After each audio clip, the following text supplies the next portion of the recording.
One British politician said, "Talk to a man about himself, and he will listen to you for hours." Isn't that true?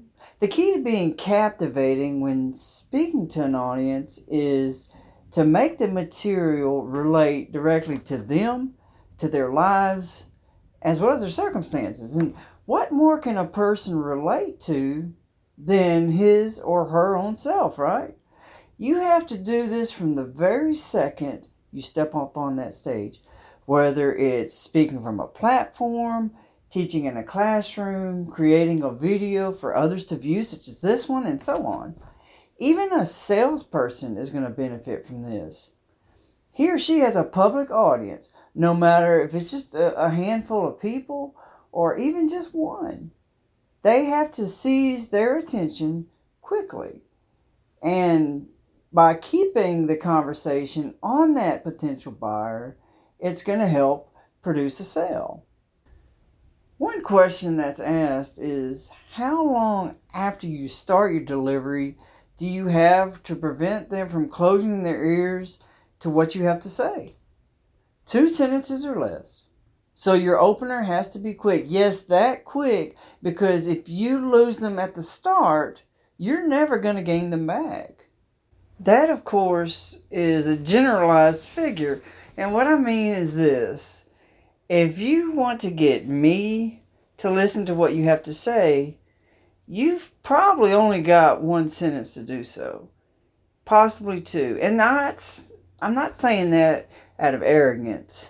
It's because I have a hard time paying attention unless the entire presentation is full of life and exciting. My point? If you want to keep everyone on track listening to you, then you have to make your dialogue so appealing, so spectacular, that even those with short attention spans are going to focus on what you have to say. Now, here's what I've found within the past 25 years that I've been involved in public speaking. Those giving any type of presentation are only going to throw out at you what is going to hold their own attention. That's because they aren't thinking about what excites others. Instead, they are unconsciously thinking, well, it sounds good to me, so it must to others. Einstein defines insanity as doing the same thing over and over again and expecting different results. I've heard that quoted many times, but really, that is flawed thinking in many walks of life. We certainly can't apply this type of thought when it comes to teaching, public speaking, and so on. Why would I say this? Why would I go against this intelligent scientist Einstein's train of thought?